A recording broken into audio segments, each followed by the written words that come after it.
Hebrews chapter 9. Then verily the first covenant had also ordinances of divine service and a worldly sanctuary. For there was a tabernacle made, the first wherein was the candlestick, and the table, and the shewbread, which is called the sanctuary.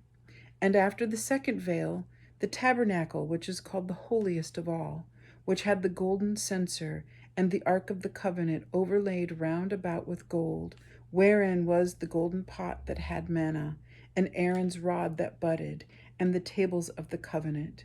And over it the cherubims of glory shadowing the mercy seat, of which we cannot now speak particularly.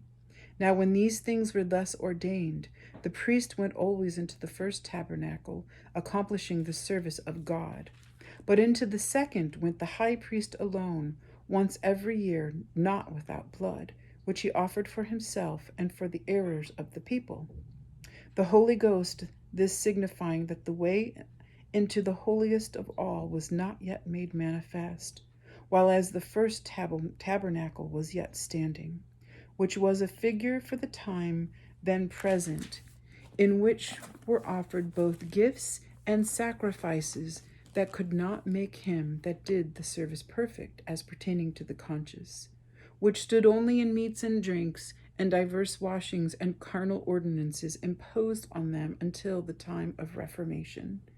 But Christ being come and high priest of good things to come, by a greater and more perfect tabernacle, not made with hands, that is to say, not of this building, neither by the blood of goats and calves, but by his own blood he entered in once into the holy place, having obtained eternal redemption for us.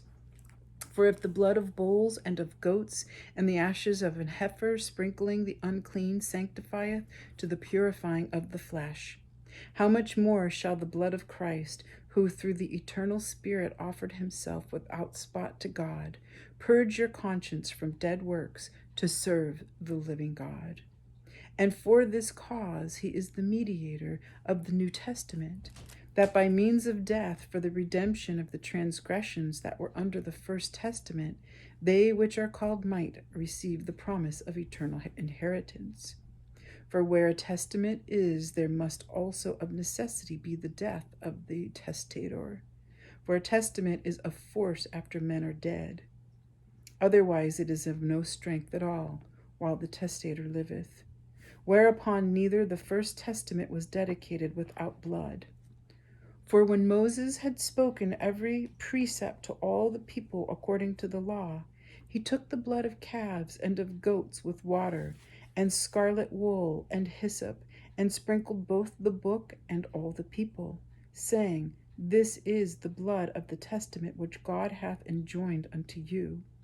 Moreover, he sprinkled with blood both the tabernacle and all the vessels of the ministry.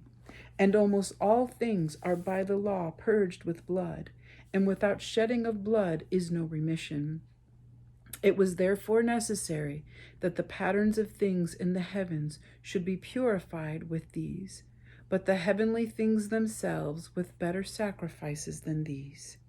For Christ is not entered into the holy places made with hands, which are the figures of the true, but into heaven itself, now to appear in the presence of God for us. Nor yet that he should offer himself often, as the high priest entereth into the holy place every year with blood of others. For then must he often have suffered since the foundation of the world. But now once in the end of the world hath he appeared, to put away sin by the sacrifice of himself. And as it is appointed unto men once to die, but after this the judgment. So Christ was once offered to bear the sins of many, and unto them that look for him shall he appear the second time without sin unto salvation.